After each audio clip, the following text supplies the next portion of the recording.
Welcome to this episode of Guest Practices. The fast pace of how we live and work today is driving business into incremental and radical change as a constant. The pandemic has accelerated the need to transform and fast-track the must-dos already on the agenda for the decade ahead and beyond. Not just about digital transformation and workforce transformation, but new hybrid office working.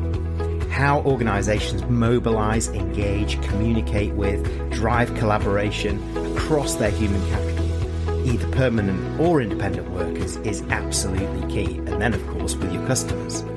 This starts with open conversations and lines of communication. We need to rethink how we use communication as the glue to bind together a distributed workforce and flexible hybrid working. Where do we start? How do we do it?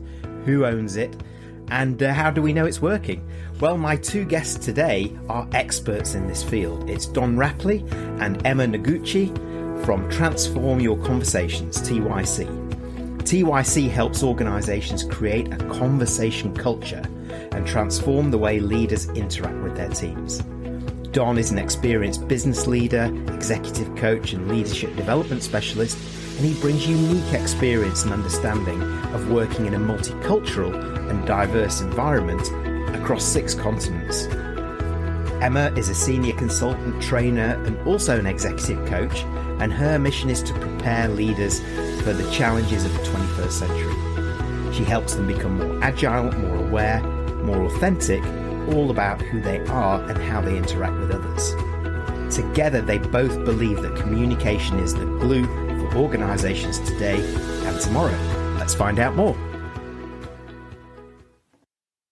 Hello and welcome to this week's episode of Guest Practices. It's so great to have Emma and Don here. And I'd love you to start by introducing yourselves. And I'll start with you, Emma. Please tell us a little bit about yourself, your expertise, and your company, Transform Your Conversations, TYC, and why that's so relevant for now. Thank you, Jeremy. And really good to be here with you today. So my name is Emma. I've been, I'm currently living in Singapore for close to 15 years now, but I'm originally from Europe, from France. And I've gone through a number of different roles and jobs in the corporate world, mainly in the media and advertising industry for a number of years before moving to management consulting and HR consulting. And currently I do full-time work in coaching and training space and facilitation, and really enjoy it, especially now that we are going really all virtual. And with the current context of the pandemic, I think it changes a lot of how we interact with our clients. And there's a lot of things to be relearned or to be retrained around the topic of conversations. So it's really what I'm passionate about. Yeah, so I'm English and half Dutch. That's where I generally start. So I sort of worked in multicultural environments, not just as a kid and as a teenager, but in the first job I was doing in the retail business, where I was working for Marks and Spencer in continental Europe, developing the chain in France, Belgium, and Spain. So when I moved into coaching and training, it was a sort of continuation of that. And I've been doing senior leadership roles, executive coaching, and leadership development for over 35 years now. I don't know where the time's gone. 2008, I discovered Asia and set up my training business here a few years later in Singapore, and then relocated permanently from Paris in 2016. And I guess the vibrancy of Asia, being able to help local organizations develop their leadership talent, helping them to get insights into the Western way of doing things. So working for big MNCs, that really was a very big thing for me. So I've been here for a while. And TYC was born about 3-4 years ago, and Transform Your Conversations is about empowering leaders, helping them to get the conversation skills to engage with their teams, and also to drive business performance, because I think there's a very strong link with that. And our virtual, our in-person programs, our leadership conversation modules, which is what our business is built around, it's around helping teams and leaders in particular, to maximize the collaboration, to get alignment around goals and performance through powerful performance conversations. That's one of the key things that we do. But it's also about growing talent, providing opportunities for their teams to grow. But also, increasingly, we're working on the coaching mindset, developing coaching skills for leaders to help to engage, motivate, and empower their teams. So that's what we do. That's basically what we're doing here. And Emma and I have just been on a workshop this morning where we've been doing exactly that, using all of those things to help teams to be even more effective through powerful conversations.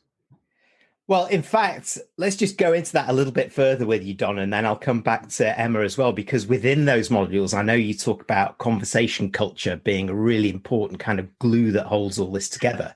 So can you tell us a little bit more about what that is and how it benefits the organization, the leaders particularly, but also the overall workforce? Yeah. So, I think I'd describe a conversation culture as when you've got people at all levels in an organization who are curious. They want to learn from each other. They want to get new perspectives. They're talking with each other, not just at each other. And I know that sounds obvious, but surprisingly, it's quite difficult to make that happen. And culture comes when leaders are able to be a role model and demonstrate the type of behaviors that I've just described. But we find that, often leaders don't have the confidence or the skills to be able to do that. They don't know what a good question looks like. They do more talking than listening. But when it's done right, it can be of a huge benefit to an organization because what it does, it builds trust. I think that's a really key thing. If you've got people talking to each other, understanding where they're coming from, our experience is that it leads to higher engagement and it enables growth and development, and it can help teams to solve problems. There's a whole stack of really good examples of how that can help. And I guess a tangible example of that in an organization is action learning conversations, where we've done on several occasions in the past where we've shown groups of peer groups at leadership level to be able to work together to build their coaching skills and really to help to develop that conversation culture within their organization. Yeah, that makes a lot of sense, actually. And perhaps, Emma, I'm sure you'll have a perspective as well. What would you like to add to that? Yeah, I would add the the element of safety and psychological safety. That's a buzzword that we read a lot about these days. I think when conversations are done well and skillfully, they open up a whole new level of awareness for employees, for managers to be more aware of what's really going on and how to help employees with whatever's going through. And currently, the context of the pandemic is, I think it has highlighted that need to also have those caring conversations about well-being, about how do we deal with anxiety and stress. So it's really important. Well, you bring out some really important words here, and I'm a big fan of Amy Edmondson's work as well. And psychological safety has, of course, come front and center in many organizations this year. But awareness, caring, these kind of things weren't usually what we were talking about pre-pandemic, even though we were going through such a transformational period within our organization. So maybe I'll keep with you, Emma, on this one and go into the pandemic, because out of this now, the new normal looks like hybrid working, the hybrid office. So it could be the best of both worlds, bit in the office, bit in remote, or perhaps it's a huge risk. We don't know. So what would you say the role of communication and particularly open conversations plays in helping to establish that and gluing the whole organization together, particularly from a distributed workforce point of view, as well as what you've got in the office? Yes, I think it's really going to reinforce hopefully the awareness of the importance of conversations, because in a hybrid model, there's a lot of aspects of working together that will become very probably a bit more uncertain, a bit unclear. Things will not be as obvious as when everybody's in one same space, one room. And a lot of those conversations, we have to make things a bit more visible, a bit clearer, about what works better for all employees. How are we going to continue to have a high collaboration, high team spirit, knowing that we are now distributed, and what are the implications? And so I think conversation will have an even more critical aspect to really bring that that awareness and clarity. Yeah, and I think you're so right. I think with this hybrid working, potentially there is more ambiguity, less clarity, and that really is the red thread of that is communication, and then how we collaborate together and so on. Don, maybe you can add to this and give us some examples of, how do we know when this is going right and potentially when it's going wrong? Yeah, well, I'm actually quite surprised because hybrid seems to be working. And although some companies are saying they want to go back, actually employees like the flexibility to work when they want and how they want. But, hybrid isn't working on your own. And clearly there are organizations who are creating space for people to collaborate, not just in person, but also online. And there's still a very strong need for people to be able to work on projects together, but also spaces where you can be on your own. We did a panel event recently for the British Chamber with senior leaders from Microsoft, from Arup, and from Prudential, and they're all saying the same thing. First of all, that tech can enable hybrid working like it's never done before, but also you need to have the human focus. And I think that's the really difficult thing that you need to get right. Creating space for open communication, collaboration, and engaging conversations, not just in the office, but also online. So to answer your question, I think when it works well, what we're seeing is that organizations have got clear, transparent communication. They're clear about people's scope, what they expect from their teams, what are the deliverables, what are the performance criteria. I think that's important in any situation, but I think that's even more crucial now in hybrid working. So I think that's the first thing. The second one is about people, and Emma, I've developed this a lot in our programs, that leaders need to show a genuine interest in their people, and when they do, it works. They're able to develop empathy. They're showing a humbleness which maybe wasn't needed as much before, but now it's absolutely crucial. They need to show that they're vulnerable, and to be genuinely interested in how their people are doing. What are they up to? What are their challenges? What support do they need? So that's the second one around people. And I think the third one is around feedback. With hybrids, with people working from home, you need to vastly increase the frequency of your conversations. You need to give people feedback on projects. You need two-way discussions. You need to find out what's going on, what could be improved. So I think there's a real need to ratchet up the level of communication. And when we were talking about what doesn't work well, it's probably a bit of the opposite of that. If we talk about scope, when there's lack of clarity and people can't see what the hell's going on, that's when things start to go wrong. When it comes to people, if people are paying lip service to well-being, the theme that Emma developed, an example, allowing their teams to work incredibly long hours and not really being interested in the impact that has, that doesn't work. We've seen examples where, it's one-way communication, infrequent opportunities to open up. And what happens there is that, the conversation's closed down, and it's a downward spiral when that starts to happen. People switch off. They turn up to meetings without their cameras on, or they're disengaged in the conversation and they just let things go. So there's downsides to that as well. Yeah, and there's a few really important points there. In the first thing that you said is a bugbear of mine, which is, while it's common in terms of language that we talk about, when you have a mentality of, I can't wait to go back to normal, then you're potentially ignoring a lot of what has been achieved out of the pandemic. In fact, the pandemic has been the biggest accelerator of digital transformation in the last 10 years since the iPhone was launched.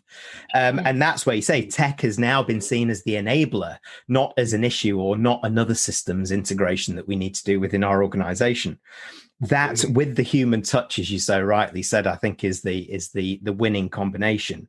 But the terminology that I love most that you talked about there was the breathing space, giving ourselves breathing space for conversations and communication to happen, particularly in the hybrid workplace when we've got, again, ambiguity, lack of clarity in some quarters. We need to get on top of that. And you reinforce a few things that leaders are needing to adapt to now, which are these human-centered leadership traits: empathy, being humble, being more vulnerable, demonstrating or being open with their vulnerability, being more human, essentially.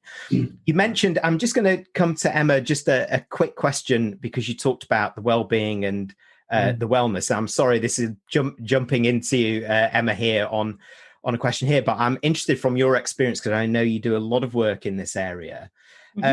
How has well-being from the very best companies that have really focused on this, not paying lip service, said, what benefits have you seen in organizations that you work with of having a really clear and thought through policy and action behind well-being? That's a big one. I'd like to share. Thank you. An anecdote that was very touching from one of my clients who works for one of the big technology company, most advanced, very attractive company, that one of them that everybody wants to join. I'm not going to name it.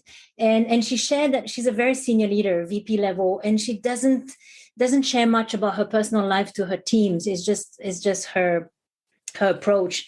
And she's from Europe originally, and after 2 years being in Singapore, she decided to go back to her home country, primarily to look after her father, who has Alzheimer. And she did share that with her team for the first time, and why she's going to spend a number of months actually in Europe and work remotely. And the effect that it had was that everybody was very first surprised that their boss opened up, and they started sharing their own stories, looking after an ailing parent, or dealing with wellness and well-being issues. And she was amazed. She said, I never knew that all these conversations were waiting for my openness. And she realized that it had triggered that open space and breathing space, as you mentioned. So the good thing is that a lot of corporations and companies are now more and more aware and are really putting budget behind efforts to create activities, policies for the employees' well-being. It's now probably the number one priority for most HR departments. They're hiring coaches, training companies to really help on that front. And that's very promising. So it's a really good sign and very much needed, in my personal opinion. Yes, I couldn't agree with you more. It is. And the very best-in-class organizations who are actually living and breathing this and walking the talk around it are those that are becoming more attractive, as among other measures, to prospective employees, but also from a retention perspective. It's there are a lot of people looking out there. How have organizations treated their employees through the pandemic and as we move into this new normal? So thank you very much for that slight diversion there, Emma. So for those leaders who are tuning into this, Don, what are the 3 or 4 tips that you could provide to help them get started in adopting a conversation culture as the glue for communication across the business, whether they're moving to a hybrid model, whether they're looking for office working or continuing with remote working for a while? Yeah. So this is quite an easy one for us, because we've both been inspired by a guy who you probably know, who's Michael Bungay-Stanier. His best-selling book, The Coaching Habit, has really been an inspiration for us and helped us to move some of our conversations towards the coaching mindset, to be more coach-like in your conversations. So I think that to create a conversation culture, there's 2 or 3 things that leaders can do. I think the first one is talking less and listening more. And we said earlier on, giving people space. Let your teams develop their ideas and their perspectives. And it's a really hard thing to do if you're a talker, but talk less, listen more. that would be a first recommendation that I make that anybody can do. The second one comes back to what I was saying earlier, talk frequently. Increase the number of conversations that you're having with your team. Be curious. Find out what people are up to, what their challenges are. And like Emma just gave a great example, you will be staggered by what comes out when you start to show a genuine interest, a bit of humility, really being curious about what's going on with your team. It will open up the conversation. And I guess the third one I would say is to practice, because this doesn't just come, it's not something you can tick and say, okay, done, we have a conversation culture. This is a long, long journey for many organizations. So it needs feedback. It needs you to share with your teams, this is why we're doing it. This is how we're going to do it. I need your input. So you need to get them on board and do this together. This is not something you as a leader that you could just do on your own. It needs everybody in your team to start with, and then other teams will follow suit. That's 3 tips. Yeah, and I've split them into 4 actually while I was listening to you there. It's okay. Because I think you said 3. So I think because I think the last piece about practice can sit aside the human bit. You talked about the coaching culture, but space, frequency, human, and practice is what I really took out of there. Is that. And we know that talking less and listening more for some leaders and some managers is probably the most important challenge to tackle there. But yes, the frequency and that human-centered skills coming to the fore. I did a piece of research this year that reinforces that point, and we call it the enlightened leader. It's a more enlightened leadership age. And some need to practice that, and it goes back to the culture. And it did remind me when you were talking at the beginning around Carol Dweck's work around growth mindsets. This is at the heart of this as much as the coaching culture. Yeah. So thanks for those tips, Don. And let me come to you, Emma, now, because I think there is always a flip side to these things. So what are the traps to be avoided that can help fast track success? Because I'm sure that you have experienced both in some of the organizations that you've been dealing with. I think I would always invite managers and leaders to be aware of assumptions that they may have, biases, and really invite a two-way conversation with whoever they're interacting with, to kind of check in their assumptions and really ask the person to share more about what's working for them. In a hybrid workplace, there's a lot of things that are going to be much more invisible. And so checking in with each employees about their formula of working, what time is the best for them to be at peak performance, and so on and so forth, will have to be kind of unearthed in order to enable performance, especially working as a team with different people, different styles. So constantly inviting dialogue and checking assumptions, I suppose, would help leaders avoid those traps, especially in a hybrid model. Yeah, and I think it's that simple thing about let's just share more, particularly in a hybrid model. I love the terminology there that you came up with, that invisibility, that hybrid invisibility, because we know that even this year, I think for those people that aren't getting the support or who aren't comfortable with it, it's easy to hide and easy to sort of get lost in the mix sometimes as well, because you don't even see the cries for help. You don't even hear them, particularly leaders and managers who may be not so aware of what's going on at a human level at their team, not just with their preoccupation of business survival, which many have been through, as we know. Is there something I can add? Yes, Sorry, please do. Go ahead. I also believe that leaders will have to communicate a bit more about what's coming, even though it might be highly uncertain. Because I think one of the biggest cause of stress and anxiety for people is not knowing what's coming, the unpredictability of things. That's highly difficult to handle generally. And so, yes, frequent communication, and even if if we don't know, if the leader doesn't know what's 3 months down the road, 6 months down the road is going to happen, because everything is so volatile these days. But sharing that in itself is going to be very helpful, so that the team knows that, okay, whether they work from home or partly from the office, we're all in the same boat and moving forward. So I think that aspect of what's coming or the future, as much as we can share about, is also an important part of the communication. Don, did you want to add anything? No. I think that's a really good point. It's the the clarity, not just about what we do know, but what we don't know. I think if you can build a trustful relationship with your teams and be open and honest, and find out what people's concerns are, if the future is uncertain, so what exactly is concerning you? I think an open conversation can sometimes, just that you're available and you're ready to listen and you can reflect back on what's been said. It doesn't solve the issue. It doesn't take away the uncertainty or the ambiguity, but the fact that you've got a leader who is there and ready to support you in that ambiguity, I think that's a really good point that Emma makes.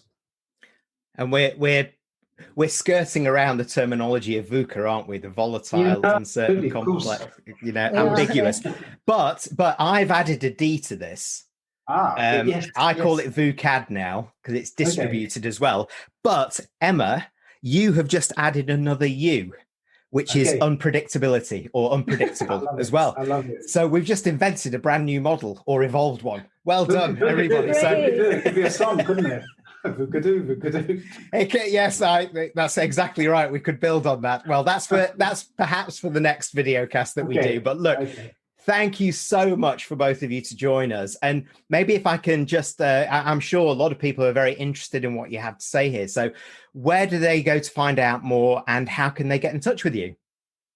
Okay, so TYC Transform Your Conversations. You can go onto our website, conversations.com.sg, because we're based in Singapore. You can reach out to me at don@conversations.com.sg. Be very happy to have a conversation, to share a few things, maybe take the conversation a little bit further. So very happy to do that. And reach out. Yes, we're also on LinkedIn, and I think we have a LinkedIn page as well. Of course, how could I forget LinkedIn? Of course, we're both on LinkedIn as well. Yeah. Right, and LinkedIn is the perfect hopping on point, I guess, and then into your website. So we'll make sure that these are all on the screen now as people are watching. So please do get in touch. So thank you, both of you, for joining us. That's been a fascinating conversation. Thank you, Jeremy. Well, thank you, Jeremy. Thank you indeed. Thanks, Emma. Thank you for joining our Guest Practices videocast. Please do subscribe to our YouTube channel through the link below, or check out our website to access more in our current series of expert interviews.